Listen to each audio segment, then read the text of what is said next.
দেখুন, আমি কিন্তু আগেই সবাইকে সতর্ক করেছিলাম এই ছাত্রদল বিএনপি এরা কিন্তু একটা সময় ছাত্রলীগ আওয়ামী লীগের মতো আচরণ করবে।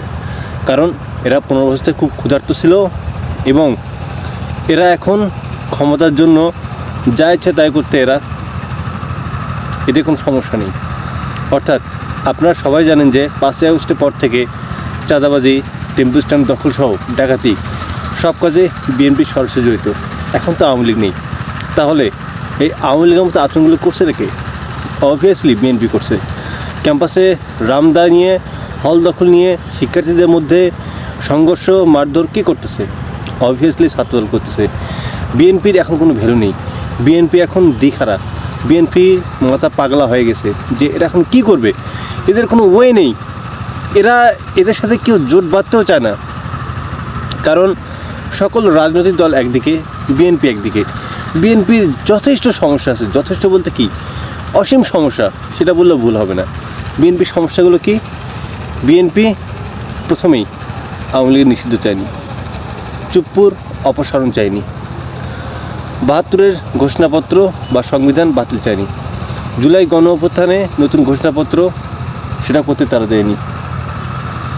এরপর বিভিন্ন যে সমস্যাগুলো যে থাকে দেশের অভ্যন্তরীণ, সেই বিষয়েও তারা নাক গলায় এবং দেশের সংস্কার বলতে গিয়ে তারা দেশের সঠিকভাবে সংস্কারটা চায় না, যার ফলে দেশে এখনও কোন্দল রয়েছে এবং দেশে যথেষ্ট পরিমাণে অস্থিতিশীল অবস্থা বিরাজ করছে।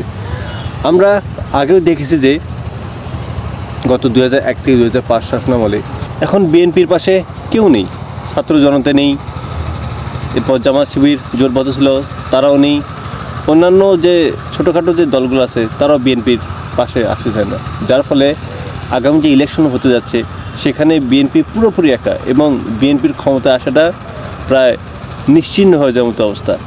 5ই আগস্টের পর বিএনপি হয়তো ভেবেছিল যে তারাই সরকার গঠন করবে, কারণ ছাত্র জনতা হয়তো তাদের পক্ষে আছে, আপামর জনতা।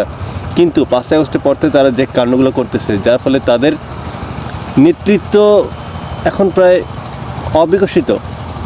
জনগণ এখন বুঝে যাচ্ছে যে এটা পুরোপুরি একটা ধান্দাবাজ একটা দল, এটা আওয়ামী লীগের নিকৃষ্ট। গতকাল কুয়েটে যে ছাত্রদের যে হামলা চালিয়েছে ছাত্রদল, পুরোপুরি সারা বাংলাদেশে একটা আতঙ্ক তৈরি করেছে এবং ছাত্রদলের যে ভাবমূর্তি যে কতটুকু কী পরিমাণ যে ঘৃণ্যতা সৃষ্টি করছে এই জাতি, সেটা যদি ওরা যে বুঝতো। এর আগেও কিন্তু ছাত্রদল অনেক জঘন্য কাজ করেছে, কিন্তু মিডিয়া সেভাবে জোরদার ছিল না, যার ফলে জনগণ খুব একটা বুঝতে পারেনি যে বিএনপি অথবা ছাত্রদল বিষয়টা কী। কারণ এই বিষয়ে অনেকেই জানে না বা অনেকের কানে পৌঁছেনি। বাট এখন মিডিয়ার যুগ, এখন সেকেন্ডের মাধ্যমে যে কোনো সংবাদ সকলের কাছে পৌঁছে যায়। সারা দেশের জনগণ সেকেন্ডের মাধ্যমে যে কোনো অঘটন ঘটনা জেনে যায়। এখন ছাত্রদল যেভাবে সাধারণ শিক্ষার্থীদের উপর হামলা চালিয়েছে, স্থানীয় ছাত্রলীগ নিয়ে সারা বাংলাদেশে ছাত্রদলের ওপর একদম রীতিমতো ঘৃণা, বিশেষ করে ক্যাম্পাসে ছাত্র দলের উপর সাধারণ শিক্ষার্থীদের ঘৃণা এখন চলে আসছে, যার ফলশ্রুতিতে ছাত্রদলের পাশাপাশি যে অন্যান্য দলগুলো আছে, বিএনপির অঙ্গ সংগঠন, তাদের ওপরে বিরূপ প্রভাব ফেলবে এটা।